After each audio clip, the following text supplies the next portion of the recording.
नमस्कार दोस्तों, defence news Hindi में आपका स्वागत है। आज की मुख्य खबरें।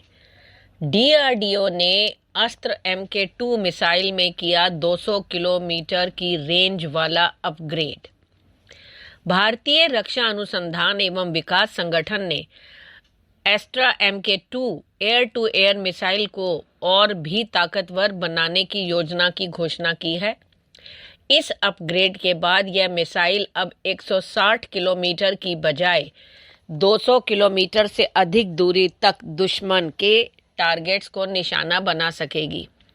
इस सुधार का मुख्य केंद्र ड्यूल पल्स रॉकेट मोटर में टेक्नोलॉजी बदलाव और एडवांस राडार प्रणाली है, जो मिसाइल को अधिक शक्ति और लंबी उड़ान समय प्रदान करेगा।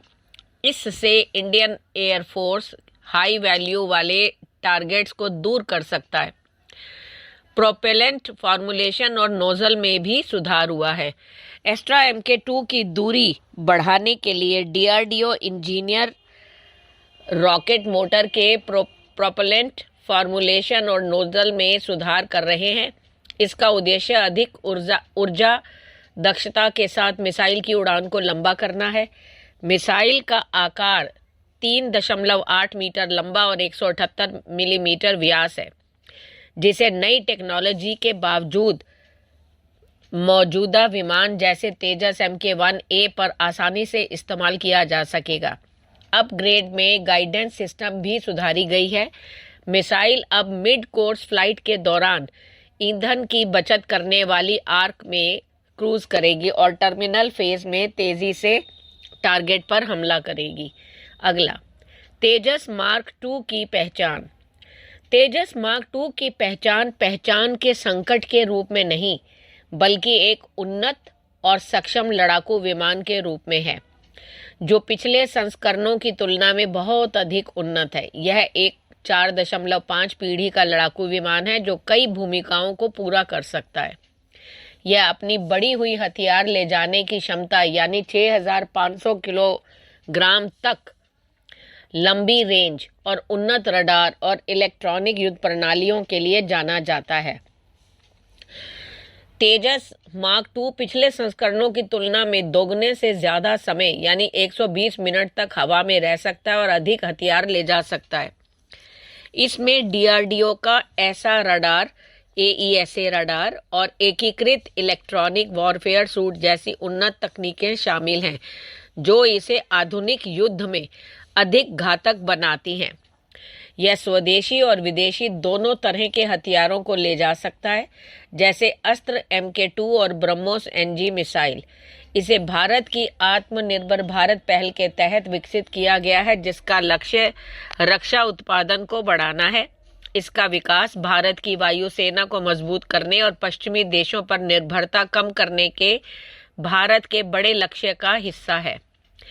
अगला, रुद्रम 1 को R-37 की तरह 200 किलोमीटर की हवा से हवा में मार करने वाली मिसाइल में विकसित किया जा सकता है? कमेंट करके बताएं। नहीं, रुद्रम 1 को R-37 की तरह 200 किलोमीटर की हवा से हवा में मार करने वाली मिसाइल में विकसित नहीं किया जा सकता, क्योंकि यह हवा से सतह पर मार करने वाली मिसाइल है, जिसे जमीनी लक्ष्यों पर हमला करने और रडार प्रणालियों को निष्क्रिय करने के लिए डिजाइन किया गया है। जबकि R-37 एक लंबी दूरी की हवा से हवा में मार करने वाली मिसाइल है। रुद्रम 1 को विकसित करने के लिए केवल संशोधनों की नहीं, बल्कि बुनियादी पुनर्रचना की आवश्यकता होगी, क्योंकि इसे एक अलग उद्देश्य और अलग उड़ान गति के लिए बनाया गया है। R-37 जो है वो ऐसी मिसाइल का विकास पथ जटिल है और रुद्रम 1 में प्रयुक्त विकिरण रोधी मिसाइल तकनीक से अलग है। रुद्रम जो है वह हवा से सतह पर मार करने वाली विकिरण रोधी मिसाइल है। दुश्मन की रडार प्रणालियों और बंकरों और टैंकों जैसे अन्य जमीनी लक्ष्यों को हवा से में नष्ट करना इसका उद्देश्य है। Su-30 MK1 जैसे लड़ाकू विमानों से प्रक्षेपित किया गया 30 MKI जैसे लड़ाकू विमानों से प्रक्षेपित किया गया। जबकि R-37 जो है वो हवा से हवा में मार करने वाली मिसाइल है। इसका उद्देश्य दृष्टि रेखा से परे लंबी दूरी पर दुश्मन के विमानों पर हमला करना और उन्हें नष्ट करना है। इसे अक्सर MiG-31 लड़ाकू जेट से जोड़ा जाता है। हालांकि यह स्टैंड ऑफ भूमिका के लिए एक रणनीतिक हवा से हवा में मार करने वाली मिसाइल है। अगला, ड्रोन बनाने वाली कंपनी को भारतीय सेना से मिला बड़ा ऑर्डर। देश की अग्रणी drone service provider company Dronacharya aerial innovation limited एक बार फिर से सुर्खियों में है। कंपनी को भारतीय सेना से 1.9 करोड़ रुपए का बड़ा ऑर्डर मिला है, जिससे उसके शेयरों में जबरदस्त उछाल देखा गया। द्रोणाचार्य को भारतीय सेना 180 FPV यानी फर्स्ट पर्सन व्यू ड्रोन की आपूर्ति के लिए ऑर्डर दी है। कंपनी इन ड्रोन की डिलीवरी 3 चरणों में करेगी। कंपनी को पहले चरण में अप्रैल 2026 तक 60 ड्रोन, दूसरे चरण में जुलाई 2026 तक 60 ड्रोन और तीसरे चरण में अक्टूबर 2026 तक 60 ड्रोन की सप्लाई करना है। कंपनी के अनुसार यह ऑर्डर रक्षा क्षेत्र में उसकी तकनीकी क्षमता और विश्वास का प्रतीक है और भविष्य में अधिक सरकारी ऑर्डर पाने का रास्ता खोल सकता है। अगला, तुर्की ब्रिटेन में $11 अरब की डील किस चीज के लिए हुई है, चलिए जानते हैं। तुर्की और ब्रिटेन के बीच लड़ाकू विमानों का बड़ा सौदा हुआ है। ब्रिटिश प्रधानमंत्री कीर स्टारमर के कार्यालय ने बताया कि तुर्की और ब्रिटेन में 8 अरब पाउंड यानी कि $10.7 अरब की डील हुई है। इस डील में तुर्की को ब्रिटेन से 20 यूरोफाइटर टाइफून जेट मिलेंगे। स्टारमर ने सोमवार को अंकारा में तुर्की के राष्ट्रपति रेसेप तैयब एर्दोगान से मुलाकात करते हुए इस समझौते पर हस्ताक्षर किए।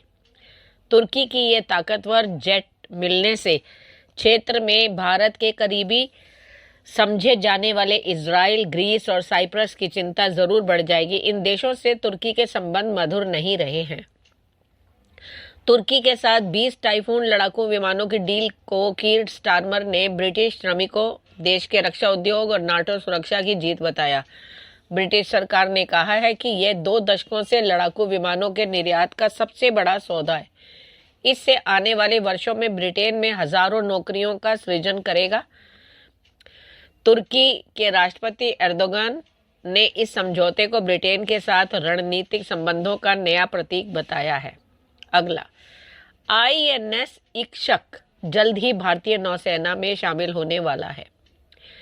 INS इक्ष्क जल्द ही भारतीय नौसेना में शामिल होने वाला है। यह एक हाइड्रोग्राफिक सर्वेक्षण जहाज है जिसे garden reach ship builder and engineers ने बनाया है। यह जहाज समुद्री सुरक्षा और नौसैनिक अभियानों में भारतीय नौसेना की क्षमताओं को बढ़ाने में मदद करेगा। यह एक सर्वेक्षण पोत है। इसे हाइड्रोग्राफिक सर्वेक्षण के लिए डिजाइन किया गया है। जैसे मैंने बताया, GRSC द्वारा स्वदेशी सामग्री का उपयोग करके इसे बनाया गया है। इसका मुख्य उद्देश्य बंदरगाहों, नौवहन चैनलों और गहरे समुद्र का सर्वेक्षण करके सुरक्षित समुद्री नेविगेशन सुनिश्चित करना है। यह समुद्री क्षेत्र की मैपिंग और विश्लेषण में भी महत्वपूर्ण भूमिका निभाएगा।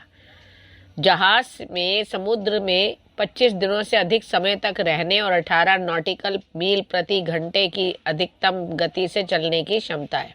अगला, भारत आर्मीनिया की नवगठित विदेशी खुफिया सेवा की सिग्नल इंटेलिजेंस क्षमताओं को उन्नत करने में मदद करेगा।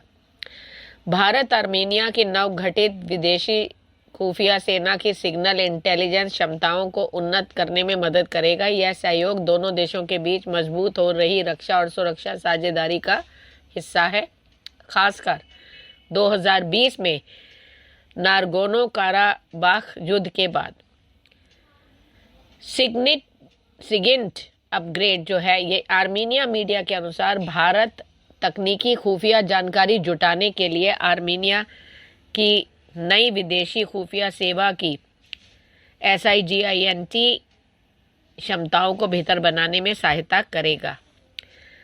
भारत आर्मीनिया संबंधों पर ऑब्जर्वर रिसर्च फाउंडेशन की एक रिपोर्ट में भी खुफिया सहयोग का उल्लेख है, जिसमें तुर्की पाकिस्तान गठजोड़ से उत्पन्न होने वाली चुनौतियों का मुकाबला करने के लिए SIGINT और अन्य प्रकार के खुफिया साझाकरण का सुझाव दिया गया है।